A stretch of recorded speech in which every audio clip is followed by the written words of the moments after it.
the other rooms, to be current, and to get to meet people, to see the great work they're doing.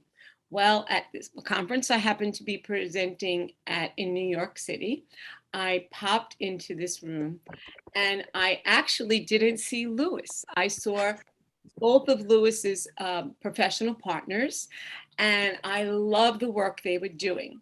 And I have been trying to get one of the three of them on for a long time. Since I started, they were in my mind because I'm an author, as some of you know, and I feature talk about as a major resource in the reflective workbook for teachers of support staff, of trans and non-binary students, your schools transition as your students transition. I talk about your organization and describe it in this book. And so the reason why I bring up the book is because I want people to know there are great resources in there. And if for some reason they don't see what the links Lila is going to do, you don't even have to buy the book, just browse through it and you'll see his organization there. And so I first want to give people a little bit of your background. Okay, Lewis? So why don't you share the specifics of your career as a teacher, because you're an educator as I am. Absolutely.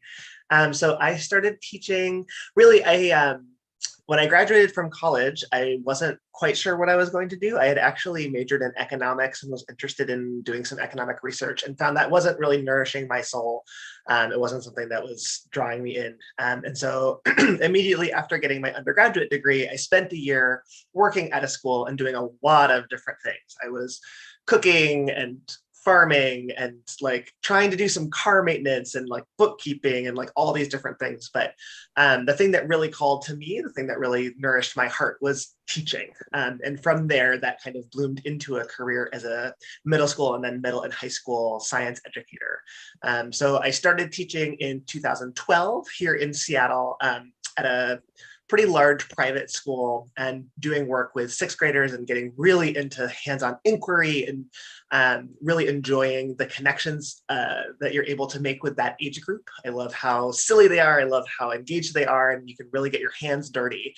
And through the process of working with middle school students, where identity is so central to their experience of the world and sort of their emerging as young adults, that kind of grew into a lot of the work that I now do as a teacher, thinking about the intersections of many different identities in the science classroom and how we can integrate those into curricula.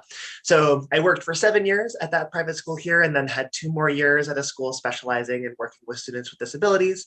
And this past year, my family and I actually moved to Costa Rica, where I'm working at a bilingual Friends school in Monteverde, Costa Rica, which is really special for me as a Quaker and also as a person who's really excited to be engaging in a more like global perspective. And, I've learned a lot from my students in the same ways that I'm sure they've learned from me.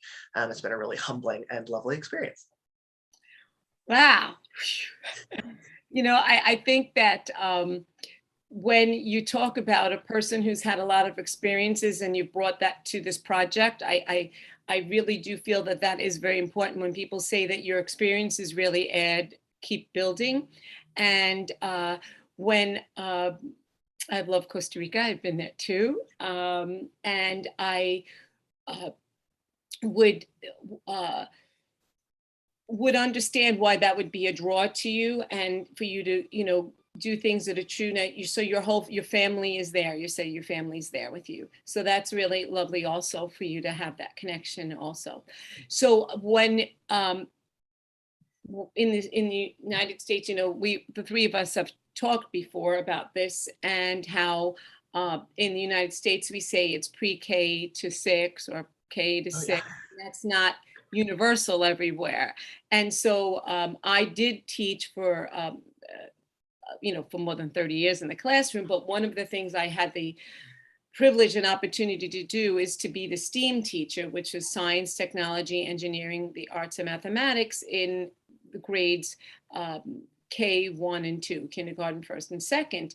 And so when I walked into to their workshops, I was just intrigued with how you were able to, they were able to bring science and particularly biology to a place that really was way more inclusive than I've seen most lessons be done. So how did you all get the idea to do the gender inclusive biology project? How did it all come about? So I received an email, and I don't remember now when this was. It was probably 2 to 4 years ago. Last few years have been a little bit blurry, but from Sam Long, who is another biology and science high school teacher. So that's grades 9 through 12, ages like 14 to 18.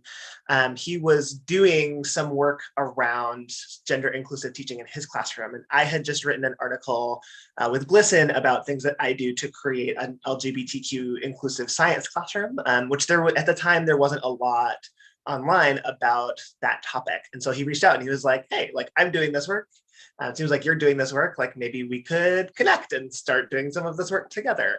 And so Sam definitely spearheaded a lot of sort of the foundational work of the project. He wrote the 5 principles of gender inclusive biology that sort of guide our work, and also had the idea of starting to do some professional development with teachers. And then I started joining him in that and sort of creating other resources.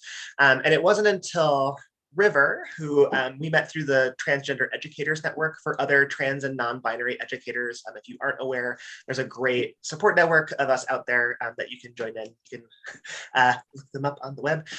But we had heard about the work that they were doing, and it seemed really aligned with us too. And so the 3 of us have been doing a lot of sort of doing workshops and creating resources. Our goal really, because Sam reached out because it was like there isn't that much out there. So like it seems like there probably actually are many teachers doing this work in sort of siloed in classrooms, and we see ourselves as sort of people bringing together resources and a community of people that are already doing the work but maybe didn't know what else was out there or didn't know what sort of next steps might be or what other resources they might have at their disposal. Yeah.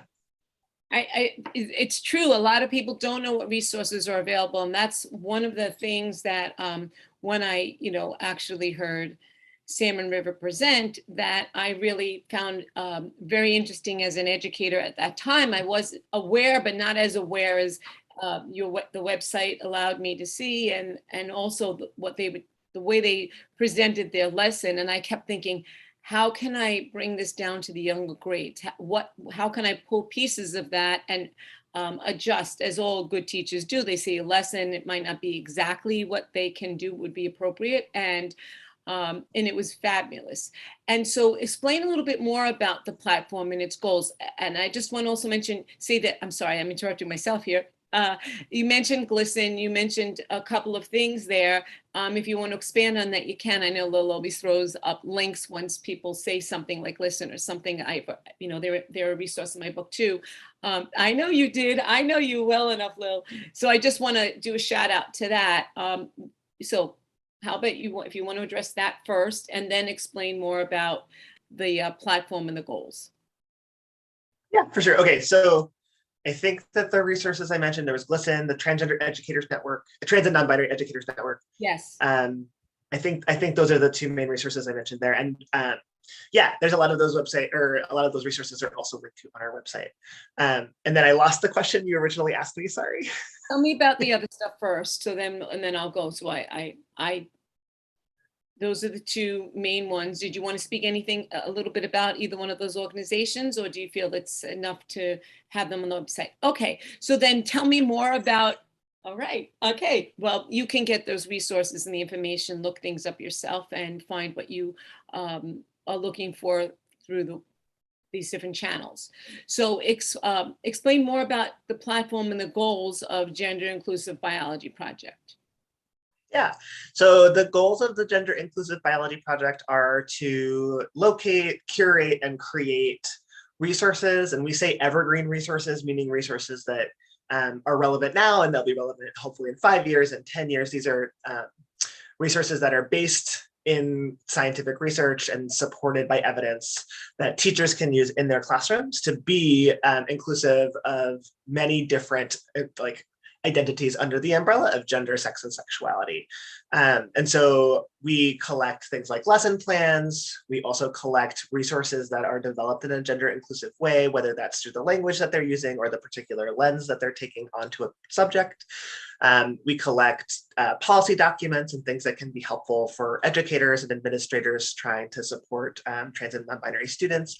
And we are really focused on finding ways to integrate strong, like identity-centered but science-based resources into the classroom community. And we say that we really are focused on K through 12, so that's age 5 up to age 18. A lot of our resources are geared towards older students, but we're always looking for recommendations, and we have a number of elementary level teachers who are working with the younger grades who have found resources that are useful for working with their students. And yeah, I think that between our website, doing trainings, we have a newsletter that comes out 4 to 6 times a year.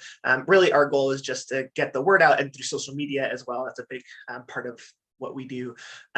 Really just trying to raise awareness and remind teachers of the resources that are available for them, as well as providing support for teachers who maybe are receiving some pushback on doing some of this important work. Because like I said, we really want our resources to be supported by evidence and to be really very rigorously supported so that teachers are in a position where they aren't going to be, sort of like receive pushback and then not have a way to support the importance of this work and the ways that it does really integrate well into a science curriculum. Okay, so who do you think really like seems to use the resources of the gender inclusive biology like that you provide, and why do you think they do? Yeah, I'd say most of the people that we get at least emails from through our contact us page are other educators, teachers at the middle school, high school, and sometimes college level who are interested in either sharing a resource or getting some, doing some consulting about their work. But my impression based on the visits that we get is actually that a really wide range of people are accessing the website. That might include students who are interested in getting more information. It also includes people who might not be involved in education at all, or as students who are just curious to learn more about the biology of gender, sex, and sexuality. For example, we have something on our website called the Gender Showcase, which really just highlights a number of examples in nature of sort of animals, plants, fungi that break the norm in terms of how many of us were taught about sort of binary biological sex, and putting quotes around that just because sex is a really complex topic. It's really much more complex than most of us were taught. And I think that those pages seem to get a lot of traffic. And I think there's a lot of curiosity out there among a wide range of people, not just teachers, not just students, but just people in general want to learn more about the diversity of the natural world. And so that's another part of sort of what we're doing. I can imagine there are a lot of parents having a look to figure out how to answer those questions.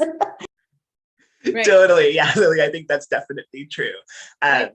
Kids often have the best curious questions, and we hope that we're able to provide some resources for parents and the other grownups that hang out with them to help answer them.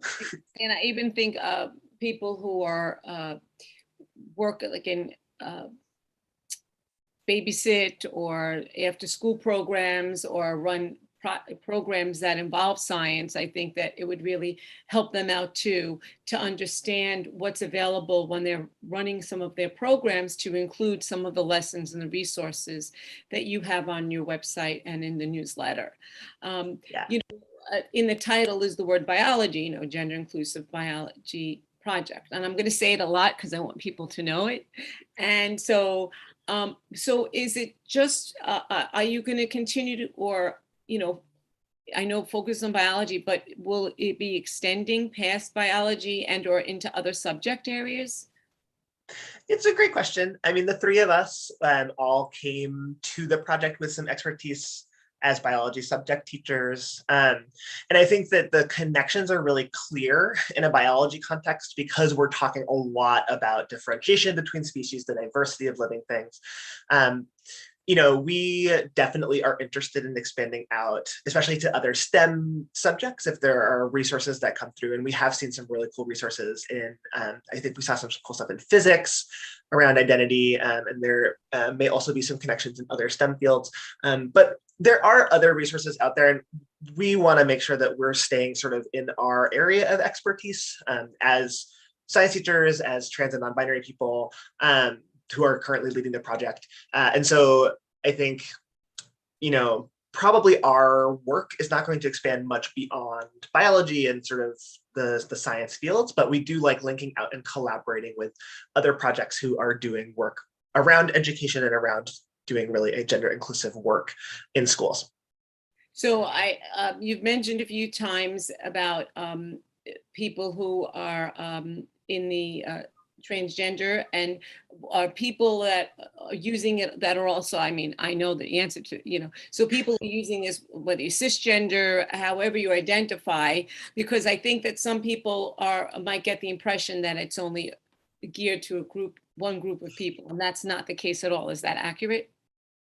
Oh, absolutely. I mean, we do this work because there are people of many identities who want to create gender inclusive spaces. And, all of us have a responsibility depending on sort of our own perspective of like seeking out and finding those resources and using them in ways that feel authentic to us. And so we definitely love working with cisgender allies who are doing this work in classrooms. I think it's really important that we lift up the work that everyone is doing. And, certainly we are not doing this alone. I think that for us, because the folks who are leading the project are transgender and non-binary, like we have a lived experience and know some of the sort of sore points that often come up in biology curricula, and our lens is very particular.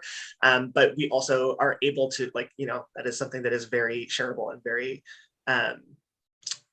tractable for people of any identity to understand and empathize with that experience and sort of be able to do that work through an inclusive lens. I really think that it's best that it came from group of people who have the lived experience, and that everyone can become educated by the experience of those that have made the path for the rest of us to understand better. Because I find that a lot of that was missing I know when I went to school, a million years ago, that none of this was discussed. And I think that when I saw the lesson, that's what was so great. When they talked about the reproductive system, they actually included all aspects. It was very diverse. It was very inclusive in that it showed all ways that people's reproductive systems work and what would be appropriate. I mean, and it was very appropriate in the teaching and very gentle. I thought that, but very easy to understand. And that's what stood out to me. Totally. Reproduction is a great example. I have had the gift of teaching sex ed several times, and I love teaching like human reproduction in particular, because it's not as though when we create an inclusive lens, we're just creating inclusion for example, transgender and non-binary folks. Like I have had students come up to me who are curious about learning more about IVF because they think that that is probably a part of their conception experience, or thinking about donors of different forms of gametes or the ways that families have formed and sort of parental relationships being really different. There's lots of really cool connections there that is opening up space, not just for one community, but actually creating space to be more inclusive in general of lived human experience. Yes, well, Lil has the pointer finger. Go ahead, Lil. I just wanted to say, for anybody who wasn't sure what IVF is, I think it's intravenous, in vitro fertilization. Sorry. Exactly. And I also remember that the lesson I saw also had like a little as part of an explanation. I know that you're not, medical people and giving medical advice or anything like that, but they did talk about how puberty blockers and things, were also involved, but in a very scientific way that was very easy to understand. And just so that when people ask me questions about this all the time, and I say, go to this website and look at this lesson, even not as a teacher, because it will help you to understand. It was so clear, and detailed at the same time, but not overwhelming and not inappropriate if somebody incorporates part of it in a lesson. And I'm hoping that biology teachers or any other scientist really takes a look at some of the things that you've posted and put together, because it gives it a really clear understanding. Do you have any thoughts on that? Yeah, I mean, I think that you're speaking to a lesson that was developed by Sam around puberty blockers and their use in a number of conditions, including it can be used for trans and non-binary youth.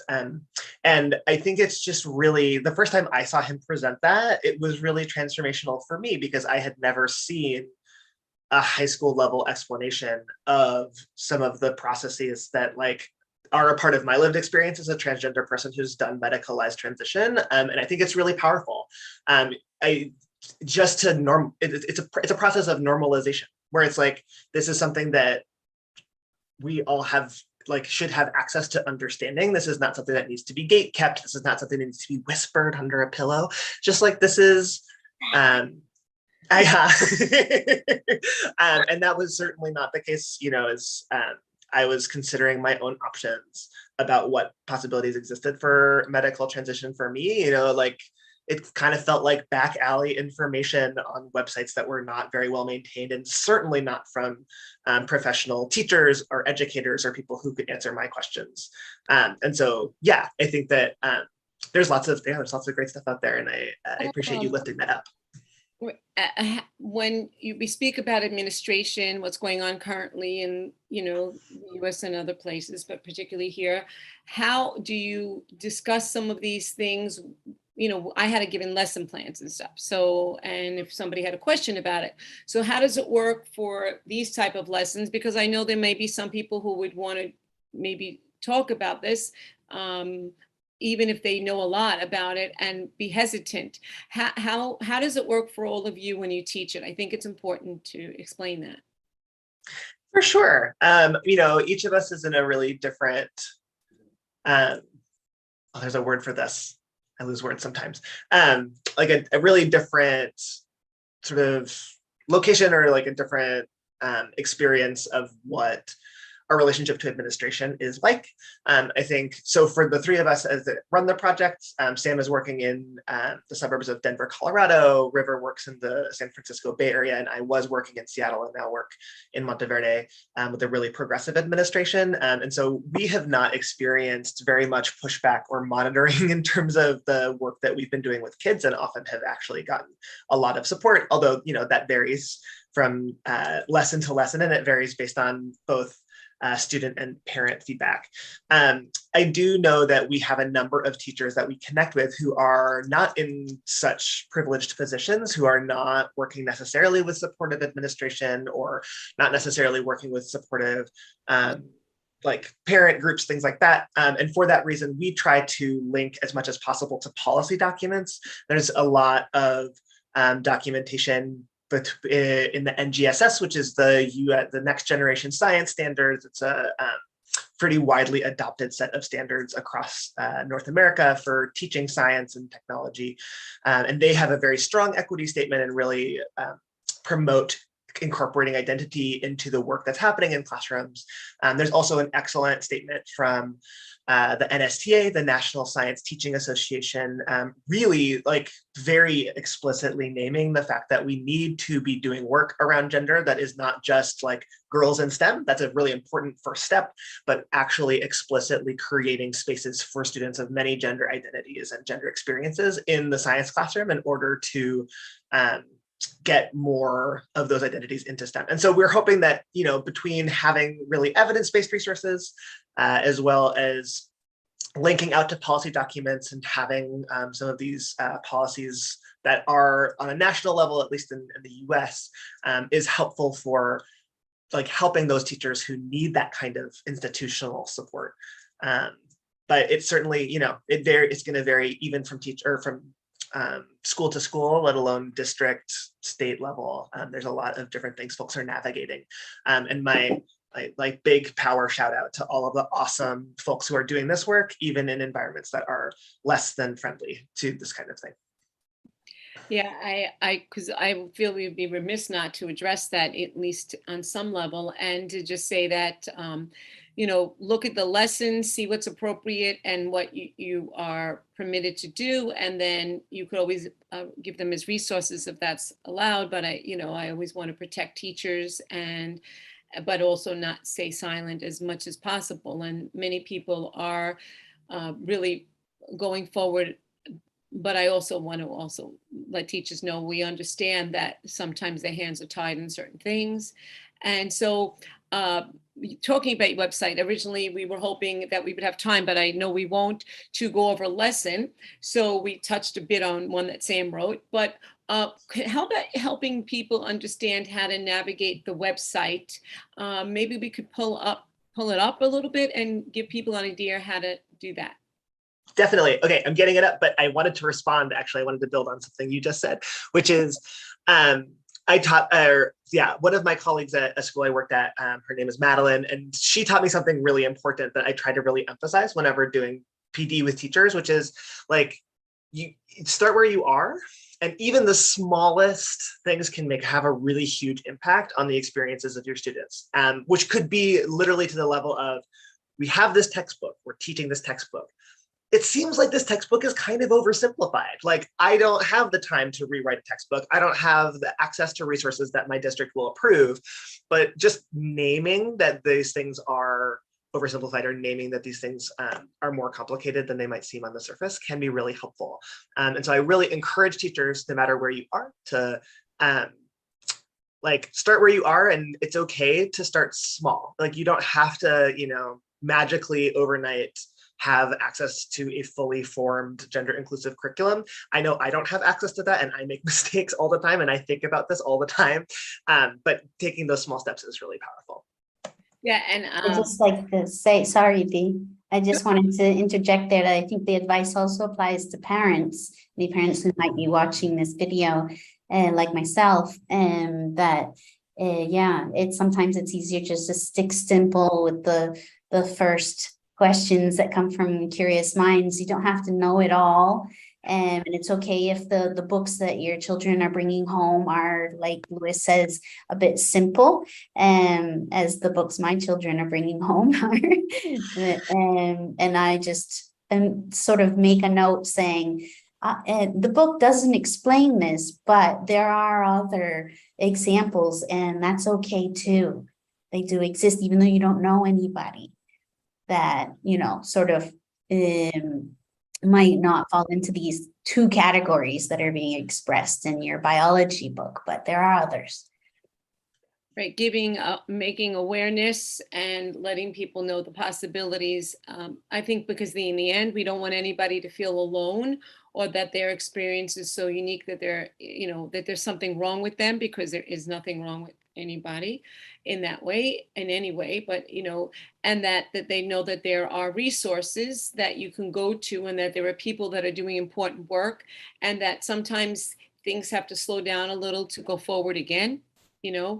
2 steps forward, 1 step back. Sadly, I hate that, but it's true in some instances, and perhaps now. But that doesn't mean people can't stop doing the work that they're doing, and those that can keep moving forward. So when the others can join us along the way, we continue. And so let's learn about the website. Yeah. Okay. I'm going to share my screen so you can see the website. So this is our homepage of the Gender Inclusive Biology Project. And on this homepage, the one thing I will point out before I kind of go through the menus is at the bottom, there is a contact us, and we do our best to get back to folks.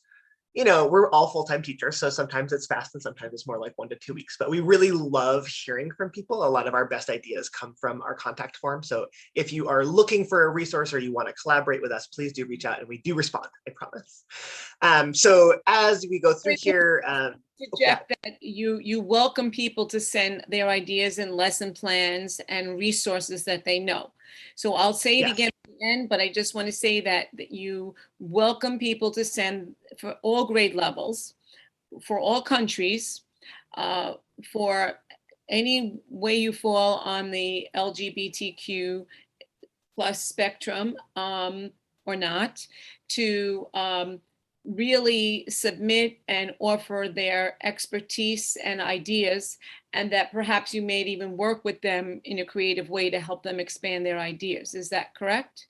Yes, absolutely. The way that this website has been built is through collaboration with other educators. Like everything in education, it's like, we cannot do this alone. This is not like, we did not make everything on here. These are mostly suggested by other folks as resources, and it sort of has grown from there. So yes, please send us your stuff, and we would love to have it and promote it and share it freely and widely. And I should mention, all of our resources are free. There's no subscription, there's no pay anything. We really want these to be free resources that people can use and adapt to their own ends.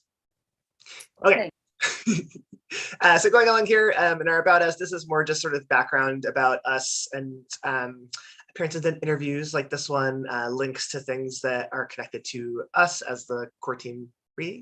The really interesting things, and for teachers, I feel like this is what I'm always looking for, is lesson materials. So we have lesson plans and activities that can be incorporated into units. We have graphics and diagrams and models. Sometimes a visual is worth more than 1,000 words. If you have access to a way of excuse me, showing that information to students visually, it can be really helpful in figuring out like ways of engaging them in the content. And this also includes both scientific graphics and diagrams, and also some diagrams that can be used to talk about identity for the first time. Videos can be very effective learning tools for some students, so having those videos linked out is really helpful. We also have readings for student level. I just want to interject. I strongly feel that every teacher or parent should view a video before they show it or share it with a student or a child, to make absolutely sure that it's the material you're looking for and it's appropriate for your age group. That's all I want to say. My little teacher thing. Go ahead. Nope, that's always a good reminder. Yes, and yeah, I definitely recommend, some of the videos we post are definitely more of like an upper high school level. They would not be something I would necessarily consider developmentally appropriate for younger students. So it's good to preview and make sure that that's something that's going to work for your target audience, whether it's your kid or your classroom. We also have readings at the student level.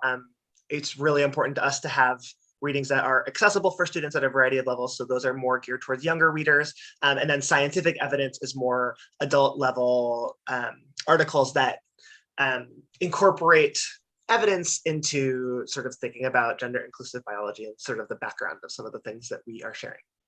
So those are lesson materials. We also have teaching guides. One of our most popular things on the website is our language guide. This is something that we're always changing and updating, but we find that it's really helpful. People often are like, I don't want to say the wrong thing. And language is always changing and always adapting, but we really recommend that people hone in on being precise in their language and talking about the thing they're actually talking about, which sounds banal. It sounds like something that's like, duh, but we use words like male and female, and actually in different contexts, that means different things. Sometimes we're thinking about a specific organ and how it functions. We're thinking about a gamete that's produced. We're thinking about a role, whatever it is that we're talking about, it can be helpful. So for example, when we talk about egg production, we're really thinking about ovaries. We're not actually thinking about women per se. And so like talking about ovaries producing eggs is clarifying for teachers and students, and it like is really expressing what's going on. So this is a resource. There's a short and a long version. And then we also are always trying to expand on sort of language guides that include other languages. And so this is some of the basic information here. We also were just received a link to a really awesome website that translates some common language used around gender and sexuality in a number of languages. So that'll be linked out soon. So it is both language of inclusive language when we're speaking in English, and then also language in terms of accessing this when speaking with folks in different languages, which is cool. And then we also have the framework. This is what was developed by Sam originally that kind of built out into the project. And so these are sort of the 5 principles that we use to guide our work, and we think that are really important for creating inclusive classrooms.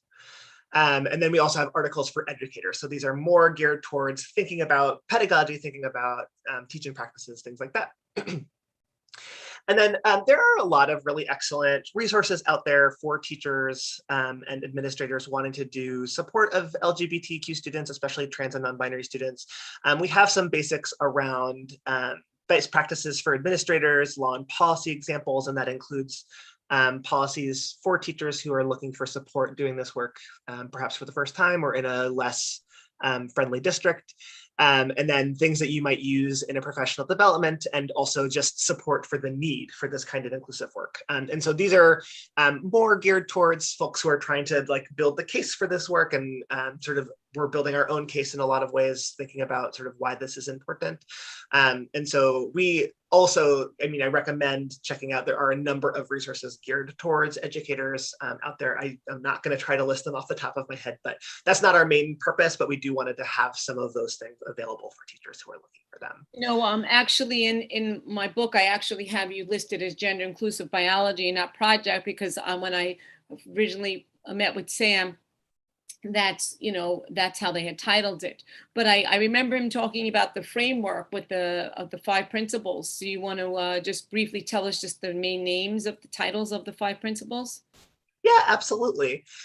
So within the framework, authenticity, continuity, affirmation, anti-oppression, and student agency are sort of those 5 pillars that we feel like hold up this work.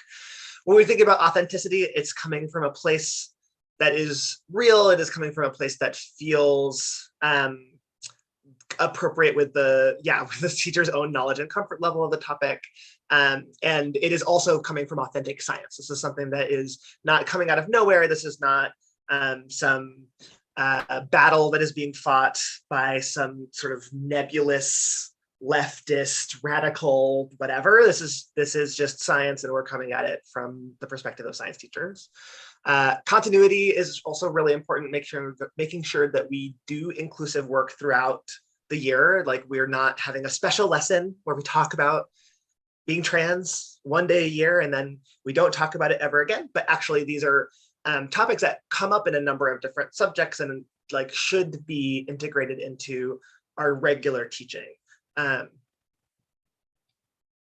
Affirmation, really thinking of diversity the way it is, which is something that is a naturally occurring part of being alive, and like living things have a lot of different diverse traits, whether that's connected to sex, gender, sexuality, and human experiences, and then thinking about sex and sexual behavior in non-human experiences, and really framing with diversity first. I think there can be a tendency to start with an oversimplified rule and then add exceptions to that, and instead thinking about diversity as something that is inherent and just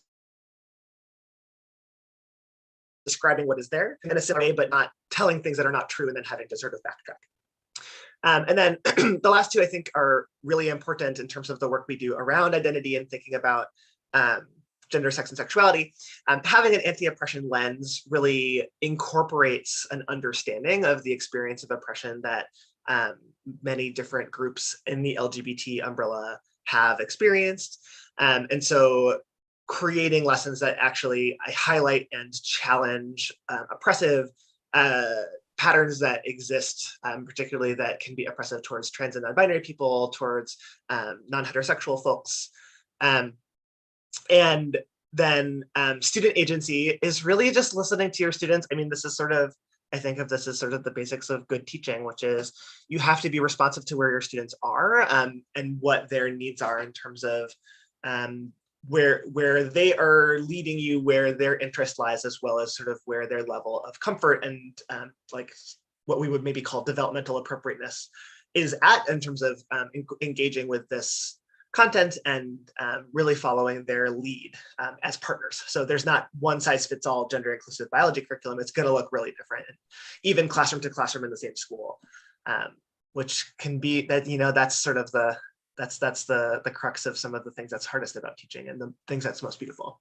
When I think of the anti-oppression, I also think that it also covers incorporates different cultures and different backgrounds with those lessons, and to incorporate that as the overlap, because people often think of things as separate, but no, there are plenty of people from different diverse communities and cultures that also identify as LGBTQ, you know, and that I think, and especially trans community, and that sometimes we separate it and say, we're just going to do this training, but it's the same thing. It all falls under really going through this. And if you go through that section, it's really very helpful. So I saw then the next section was something about news.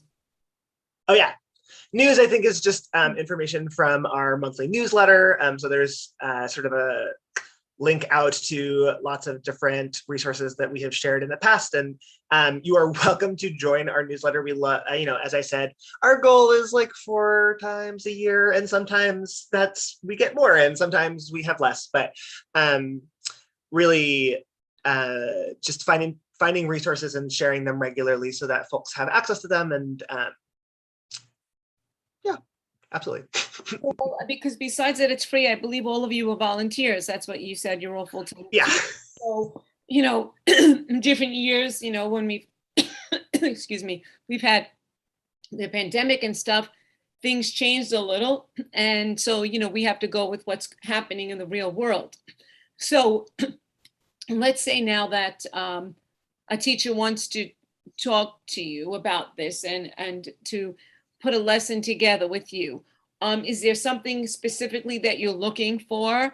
Are you open to ideas? Is there something that's like your whole project is something that's been missing in the education world? And that's what really I love. So is there something within a subset within you doing this that might be missing, or you wish you had someone to add to this? I mean, I'm sure that the things that are missing haven't even occurred to us necessarily. There's definitely, there's so much need, and there's so much that people are already doing. I think that the thing to emphasize is that as educators, we create the resources we need. And so if you are out there, you know, listeners, and you are an educator, or you are working with youth, or you work with college students, and you are developing your own resources, or a scientist, yeah. Absolutely. Or, you know, a medical provider. You know, we work really hard. We're not intending to have any kind of medical advice or, you know, information of that nature, but medical providers do this work every day and have to find ways of incorporating what we know about gender, sex, and sexuality into their work. And so, you know, if you are working on those things and there's something that's not on our website that you are working on, like, we would love to have be able to share it, you know, freely and widely with people, so that the next person doesn't have to start from scratch. I also think that to even incorporate mental health professionals, when you talk about oppression and things like that, there may be lessons that you can start early on in the younger grades to talk about that. So even lessons from those professionals would be quite helpful, and parents. Yes, I definitely. always find that, I mean, you know, Lil and I are always for the parents and teachers and the educators. And so, yeah, we'll talk about the parent book later and different things, but really, parents also see the need and the missing holes there and say, we'll create this.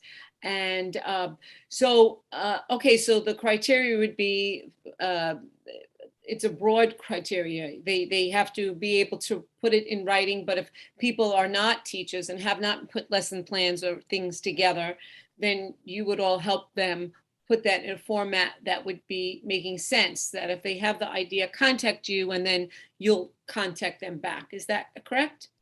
Yes, absolutely. And, you know, we always want to be realistic. Like we have a lot of things on the burners that we're really excited about. And so depending on where folks are at, like if there was more development to do, we're really excited to collaborate with people. And that timeline may be slow. I mean, that is sort of the reality of being a volunteer organization run by teachers. Yeah. And, you know, we're all doing this work. You know, you were listing off all these people where it's like teachers and parents and mental health professionals. And it's like, it's not like we all have like tons of spare time that we're doing all this work in. But, you know, we do what we can. Something that you might want to consider, and I'll talk to you about it offline, is that maybe have a group of teachers that don't know anything about this, but know how to write up lesson plans. And maybe I can help you with that, to have a group of volunteer teachers who simply take the concepts and just interject that and put it in, and then you can all review it and say, oh, doesn't have enough this or enough that, based on what your needs are on your website. So I'll talk about that with you after this, okay? Because I think that I could be helpful with that. Oh, Lil has a question. I just want to let you know that we've got a comment here, comment question, from one of our viewers, My Thorns. Thank you for this. Mentioning American politics is taking aim at this subject recently. What is being done to protect the rights of teachers during this time, and how can teachers provide inclusive material if the laws prevent that?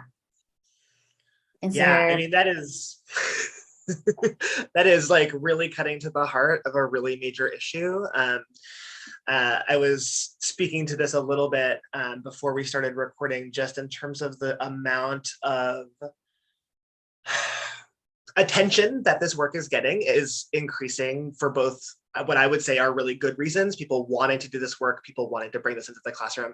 And I would also say for some pretty nefarious reasons, people wanting to sort of suppress the voices of teachers like us who are trying to bring this information into classrooms.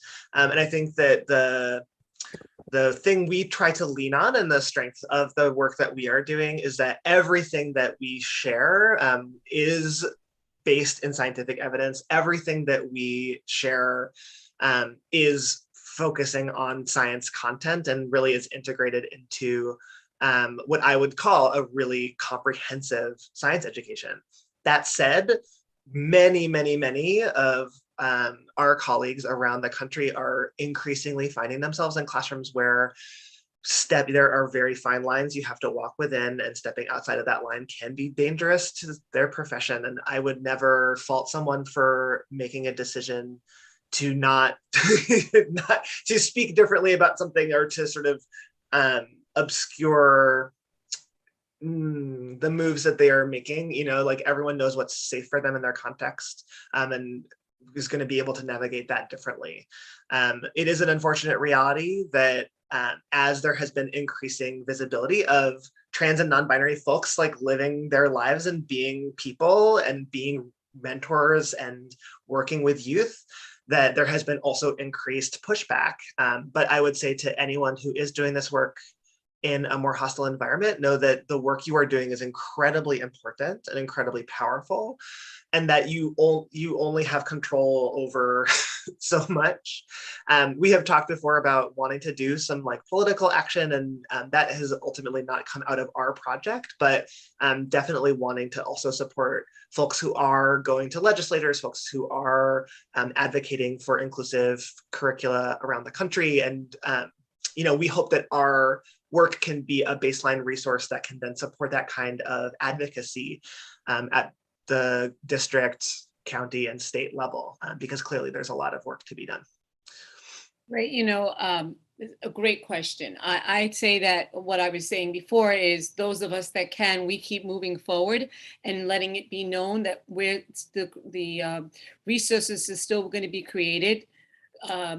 The students and the kids are way more savvy than most of these organizations, and that they will find the resources when they want it.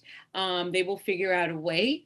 They're very resilient, and that what is being fought is really misunderstood. I don't think people understand what they're arguing against if they really educated themselves. I always say I'm here to educate, not to convert. I don't want somebody to have to think the way I think and do what I do.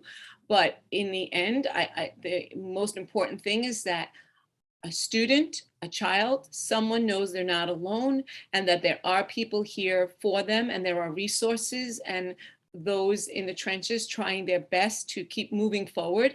And that really, those that are opposed, it would be best if people just sat and had a civil conversation that would be kind and generous to all, with no judgment, and just understand that we can get along, and we could find a way that we could all understand that people are just trying to live their lives. And I understand that people have not maybe had as much experiences in these areas, so it could be scary, and therefore they want to shut something down.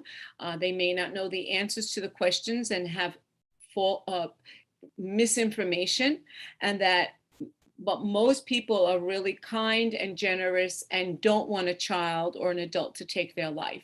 And once they may not realize, but they can be harming their own family members, their own children, their own students, and not even really intending to. They just don't understand. So it was a great question. I could talk about this for till forever, but the truth is that we're just here to educate and give information, and having this website and newsletter available will maybe help those that didn't know there was another resource out there be available. And that's why I started at the beginning by saying, look at a lesson, see what's appropriate, how you can adjust it, preview all readings that you give a student, all things, websites, everything before you do something, look at it, because we know that teachers are inundated with so much to do. And sometimes, you read something, you look at something for the first time, and you haven't looked at it as thoroughly as you would have in other circumstances. And that's not a fault of the teacher, it's just the lack of time and hours in a day.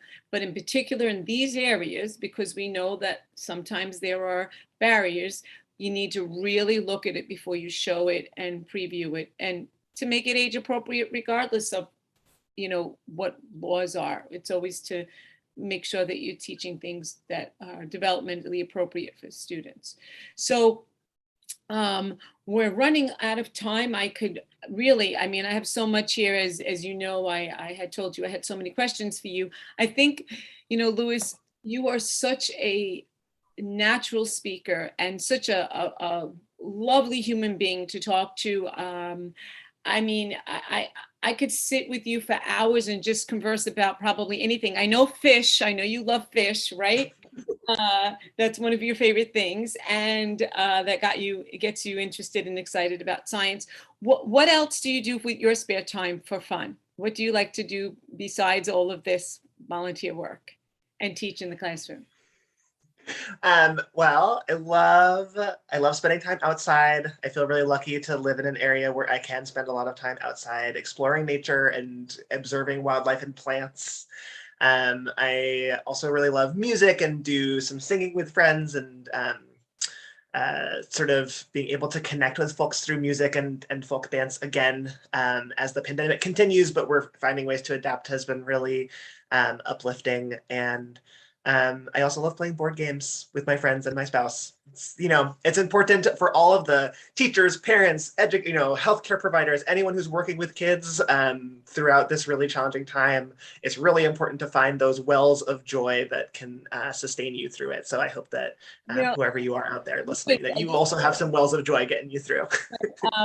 When you talk about games and stuff, I love games. And so in all the books, when I'm teaching language and stuff, I created all kinds of games that you can play that are around explaining the vocabulary. They're in them, and so that you can even do crossword puzzles, or you can play like a memory game or a bingo type of game, or Scramble. You could do word searches, because I think that games are the heart of many teachers, and especially board games. So I am aligned with you in loving to do that. I also think, do you like quilting? I remember you saying it. Oh, yes. Yeah. Yeah. I'm a sewer. Love it. That's why I love this picture behind me, because it always reminds me of a quilt, Andy Warhol also. But no, because I think that we can incorporate in our hobbies and the things we love, also the things that we're saying, and to show in nature how everything we're showing is, that's the root of, pun intended, with trees, of all of this. And where do you see yourself and this project in 5 years? I think we are really interested in building out our capacity to create new resources. We're in the process of writing up grant applications to maybe do some teacher programming and teacher summer institutes, so that we can build our team and build our capacity to expand out the work that we are doing. I also think just being able to reach more teachers, more classrooms, more educators through the work we're doing as outreach, whether that's through professional development, whether that's through, like you were talking about, developing more lesson plans that are easy to sort of engage with and go. And so as we sort of think ahead to the future, I think those are sort of our stretch goals and our stretch dreams, really trying to bring in more of the community and being able to promote this more. But, you know, we take it day by day. So I know that you do workshops and you lead trainings and different things based in science, mostly, correct?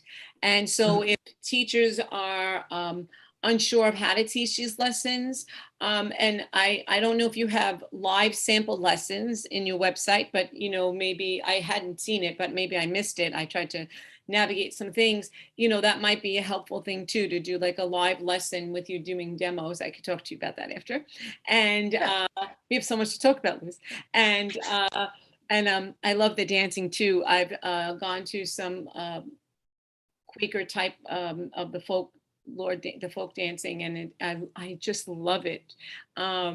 It reminds me of a cross between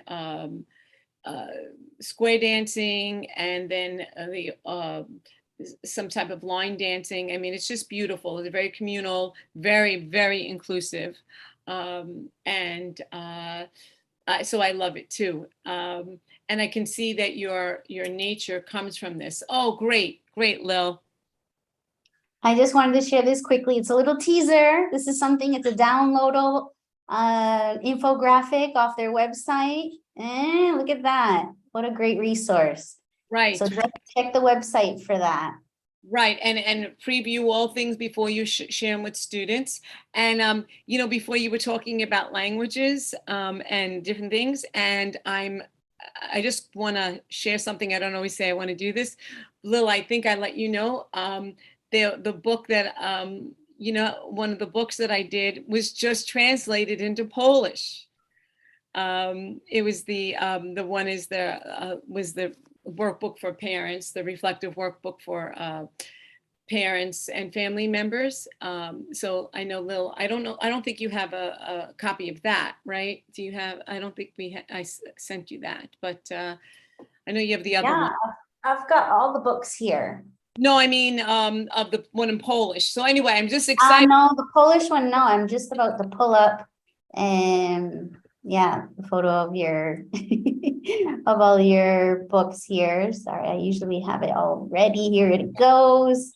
So I'll just show you the cover of the one that's in Polish because I haven't done it, and it's in parents and family members, and it's the one, so it's the one on the left. It's that one translated into Polish, and I just literally found out about it. So it arrived on my doorstep. I didn't even know it was happening. So and so I think that it's really important that I think that the reason why I mentioned books is for partners. I think that some of the lesson plans, when their spouse may be considering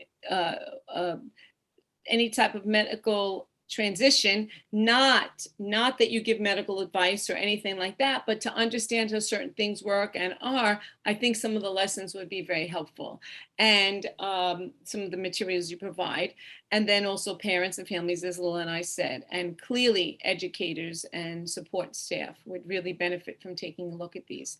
So Lewis, is there anything that we discussed that hasn't been brought up or that you want me to ask you about? I don't think so. I've really loved our conversation. I mean, I think that I would just reiterate that we are always looking for collaborators. We're always looking for feedback, and we welcome anything that folks want to bring, because this really, like all work that we do in education, it's very collaborative and it's very open. So yeah. Right. Please reach out to us. We'd love to hear from you. Even in the summer, are you free to have people? Does it continue in the summer, or do you all take a break? How does that work? Oh, in the summer is really our high season because all three of us are on vacation, and so we're really sort of pumping out more resources. We're more active now. So if you've got a really big question you want to ask, now's a good time to ask because it's still June. That was I find that's the, people think teachers are off and they don't, oh, they're off. But no, that's when a lot of teachers do most of their planning, much of their preparing, and this type of work that is volunteer, but very vital. And so I want to thank you. I think I really strongly suggest that people check out Gender Inclusive Biology Project, or if sometimes it's known as Gender Inclusive Biology, to check this all out. Reach out to Lewis, reach out to Sam, reach out to River, and those that are interested in joining their team in some capacity or contributing, that's what I mean more, please reach out to them. They will be responsive. And Lewis, I'm so glad that we did this, and that I knew I wanted to have you on, and I hope it's clear why. You're so enthusiastic. You make me look like I talk slowly. You make me look. Sorry about that. It's a bad habit. No, don't apologize. I think it's wonderful, and I think that your students are so blessed, lucky, every word you could say in that realm, to have you, and that the work that you're doing along with your, with Sam and River is so important. Thank you for taking that huge leap, putting yourself out there, taking the risk in this month of Pride. I think that you are exemplars for Pride and what should be in this world. And I thank you for your time and your willingness to share your expertise and knowledge with us. Lil, we're taking a break until September or October. We do the same thing. We start reaching out to our speakers during the summer months also. I guess because I'm an educator first and foremost, we do the same idea as you're saying, and gather our materials and preview people's websites and or books. If any parents or partners or educators or advocates within the LGBTQ community and or not would like to reach out to us, but really are knowledgeable, that we would be very interested in speaking to you. We would love people to represented that are diverse, that are really doing great work and interested in doing more. Is that good, Lil? Yeah. On that note, I'd just like to say, even though Dee and I are taking a break from this series for the next couple of months, I will be back next month of July with more trans representation. We'll have a guest who works for Folks, which is an online trans health service. Really excited about that. And we'll be talking also with Jordan Ross, who is a voice therapist that works with this particular person. So it'll be interesting. And I want everybody just to have a great Pride Month. Thank you so much for watching this super special interview by Dee and with Lewis Steller of Gender Inclusive Biology. And we want to support both of you always, and as well as all the people in our community. And we need to support the, sorry? We'd like to thank Facialteam for supporting the series, and you, Lil, for really taking initiative on all of this. Thank you. Thank you. Yes, we need to raise the voices of the LGBTQI+ community and their allies. And so that's why we're here. So thank you. Any last words before we go? Okay, so please like, follow, and share this video with your lovely friends. And remember, especially in this Pride Month, you are not alone, and your health and happiness